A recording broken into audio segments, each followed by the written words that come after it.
Hey guys, we're the ECB team, and today we're going to talk about Eurovision 2025 entries. Let's get started. So, this time it will be all about Ireland. The country has selected the Eurovision hopeful via the Irish Eurosong 2025.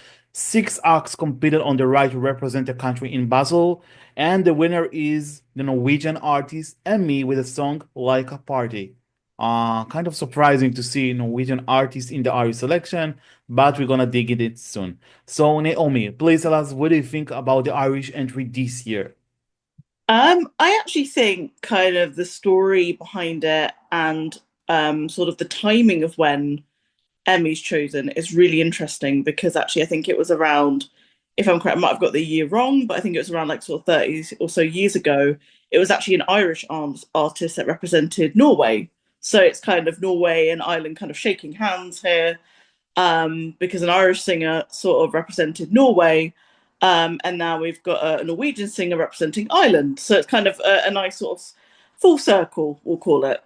And then the reason why kind of Emmy came up with Like a Party was based on a dog in the Soviet era that went to space, and sadly the dog passed. The dog was called Laika. And when Emmy heard about this in school, she found it quite fascinating and wanted to actually write and, in a way, kind of restore some justice to Laika, and imagining that rather than her passing when she went to space, her actually having a really good time, and actually being healthy and happy, which is actually really sweet. I must say that. So the story and the timing are actually really, really fascinating. So that I really like. In terms of the song, though, because it's a song contest, um, I really like the song. I think for the national selection for Ireland, I did have another favourite. So, uh, yeah, it wasn't the one I would have gone for in terms of like song. But then when it won, I actually did kind of like it. It reminds me, it definitely is kind of like a Norwegian style. So if you know, Kino became very popular when they represented Norway in 2019 in Israel. If you kind of like Kino, it's kind of that, is that Norwegian pop dance kind of vibe. So you're kind of like that if you like Kino. But yeah, very Norwegian in terms of the song. It feels very Norwegian, Scandinavian sort of dance pop. Yeah, the song's really great. I think it's really sweet. I love Emmy's voice. She's got a very, very succinct voice. Really great tones. Absolutely love it. And if you listen and watch her cover on Eurovision, where they do a little bit more series, where they kind of allow artists to do covers or different songs, or different versions of their own entries. She sings Johnny Logan's "Hold Me Now," and her voice with that song is brilliant. I must say, vocally, it really shows off how unique her vocals are. And I think for Like a Party, it's brilliant. It makes it memorable, as well as the actual song. It's not one of my top, though, sadly, given all the positive things I've said about it. It's just not something I would go out of my way to listen to. It feels very junior Eurovision. I think if this was a junior Eurovision song, I think we got a winner. But it's still a lovely song. As I said, really great meaning behind it, and it tries to restore some justice to Laika. So that's really nice. But yeah, I think it's a great song. It's not personally for me, but I really like the song overall anyway. All right. Yeah, so I must say that following the Irish selection, I wasn't sure whether I like the song or not. But what actually made me like it at the evening of the night of the national final, I really wanted her to win, even she wasn't my original winner. Is that the performance was perfect. Like she sang the same as in the studio. She's very talented vocalist. Mm. Um, yeah, there's kind of you reminisces some of the older genres of music. It's really between 80s to 90s here. Kind of techno meets electro Mm. meets EDM. So yeah, very sweet spot of genres intersection, I would call it. Her voice and she's in person really sweet. She has she sounds like a little girl. Even though she's a grown up. Yeah, I wouldn't accept that kind of song from her because I do follow her singles she releases from time to time, and she usually does some older genres, although poppy, but a different kind.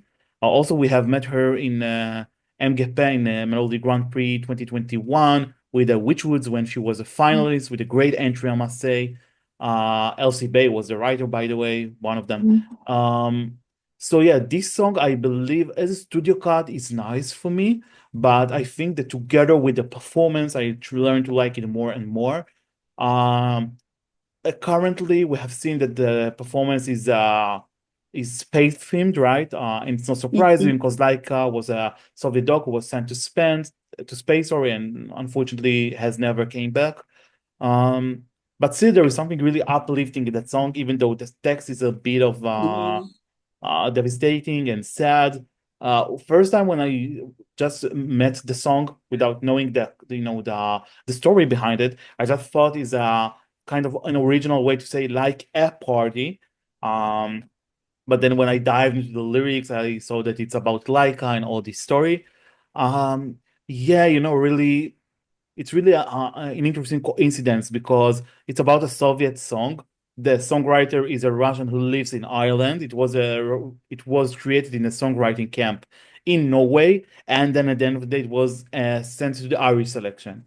Uh, Funny story for me is that song was better than some of the songs suggested in the Norwegian selection this year, at least for me. Not from all of them, but at least for some of them. It was rejected, I guess, in the Norwegian selection. Um, so yeah, I'm happy to get Emmy in the Eurovision bubble. Not sure whether this is the perfect song for her, even though she nails it vocally. But yeah, it sounds a bit repetitive at some point with the ram pam pa pa pa pa pa. It's catchy, but yeah, I would like to get a little bit more content on that. But I'm happy that Ireland sent something that it's at least memorable because there were some years not last year though, that when they sent really, I don't want to see basic or generic song, but yeah, something similar to that, or songs that at least have hard times to bold. And we've seen the results. Bumpy Funk for sure was a different story around. Whether you liked it or not, you can't ignore it, and it was memorable. Ended in sixth position, which is amazing. So I'm not sure whether Emmy is here to follow the same formula and same result, but at least it has some chances that people will, remember the song. So it's already a good sign. Yeah, my wish for the future is just that Ireland will really organize like a real national final and not one that hosted in the late night show. Because I don't know, for me it's like lower the standards for the performance, including the sound option you have, the size of the stage. And it's a shame. It's really a shame. All right. So Ireland was allocated to perform in position number three. Um, Before we move on to prediction, let's give scores. Naomi, what do you think? How would you score that entry? Yeah, I really like the song. The video was really cool, even though there was no dog in the video. I was waiting to see the dog. I don't know where the dog was. Yeah, video is Um, amazing, I must say. I I think they really showed an like it. image of the dog at the very end, but the video was really sweet. Either way, and the song's really lovely. It is really catchy. It's really fun. It's really cute. But personally, like just really not for me. I wouldn't go out of my way to listen to it. It's not something I regularly listen to, as much as I like sort of techno dance music, as you'll probably find out a bit later on. Um, so yeah, as much as I think it's really nice, not really something personally for me. I'm so sorry. I'm gonna have to give a 5 out of 10. I'm really sorry. It's just not for me. Oh, fair enough. Um, yeah, I kind of like it, but I don't like crazy about it to be honest. Like I can't say I like it, but I don't love it. Um, for me, it's somewhere in between, let's say, in the ranking, somewhere in the middle. Not Mhm. too low, but for sure not in my top 10, unfortunately. I think that the main reason why I like it is Emmy herself, the vocals she brings, her attitude. Um, yeah, I just hope that the performance won't be cheap in the Eurovision stage. Mhm. But overall, yeah, I think I'll give it a 6.5 towards 7 maybe. But yeah, I have just to see more. What I'm sure of is that she will nail it vocally, so it's already a very good starting point. Mhm. All right, so as I mentioned, Ireland will perform in as position number three in semifinal two. She will perform just after Montenegro. What So what lead us, and before Latvia, of course. So I'm wondering, do you think Ireland will qualify for the grand final? Yeah, I think they'll qualify. I don't think there's an issue with qualification. I'd be shocked if they didn't. I feel like for some reason I get this sense that I'm going to get shocked next month and that they might not qualify. But something within me is telling me that they are, but that I might get shocked. I don't know why. I just got after I said the words, I heard the word shock. So I don't know if that means I think it's a shock qualifier or a shock non-qualifier. But I literally heard the word in my head shock. So I don't know why that is. We'll have to see why I heard that. Um, but I think it will on a personal level.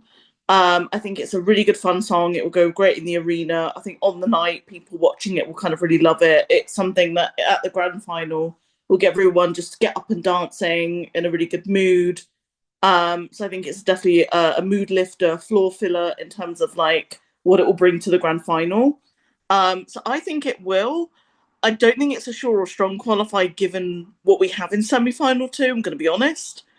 But I think it probably will. But I don't know why I had the word shock in my head afterwards. So I Mhm. don't know whether there is going to be a shock in a good way or a bad way. But I think either way, for now, I think it will qualify just a little bit. Mhm. Interesting insights. I must say. Like I will define it as now I'm gonna define a new concept. I will put it in the yellow area. Yellow area for me is about, let's say, 5 songs, which competes on either qualifying or not. Because as I Mhm. see it for now, more or less, we have 7 songs as I see it. I'll just have to do my calculations again, but 7 songs which are certain qualifiers. I believe we have between 3 to 4 songs which unfortunately are certain non-qualifiers, and all the rest, which is 5, because we have 16 entries in that semi. Mhm. I put either between 8 to 12 place in the semifinal, and I think Ireland is just really there. I can see it qualifying from the ninth or 10th position, or even missing the final in several points. Position number 3 isn't that good, to be honest. Like, I mean, statistically, it's hard to qualify from that, although it's possible. At least better than position number 2, for example. Mhm. And yet, yeah, for me, I think it comes too early in the show, that kind of song. Uh, to be honest, even if not position number 3, I would have put it as the opener, even instead of Australia, because it's really uplifting. I know Emmy is a Mhm. TikTok artist as well, so many of the young generation will recognize her probably. She can pull the young people, the teens, let's say, to just watch the whole concert. Um, so yeah, but with position number 3, it's kind of on the fans for me. Uh, the good thing is that she's between 2 songs which are really different from her style. Mhm. Montenegro, which is a Balkan ballad, and Latvia, which brings more of folk quality. Mhm. So she's different from those two. Like, it's a good for her, but still, yeah, not sure. Like Ireland, doesn't always tend to qualify. Like, yeah, we had Bumpy Fog and we have Ryan O'Shaughnessy, but between those acts and before, they barely qualified, to be honest, even though it's one of the empires of Eurovision regarding holding the highest numbers together with Sweden of winning, sorry, but still, not sure. Not sure.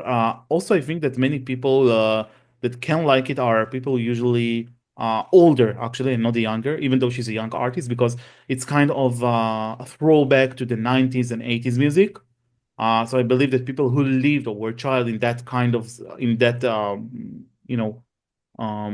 that time, sorry, would probably like it. But I'm not sure whether they feel the connection to an artist which is way younger than them. So it's kind of confusing me here. I have to disagree with you on that. Oh, thanks. I think it's the first time we've disagreed. At least this much. I'm gonna have to disagree. Yeah, there are some kind of 90s I'm not gonna deny that. But for me it also sounds a little bit junior Eurovision. So maybe it could be both.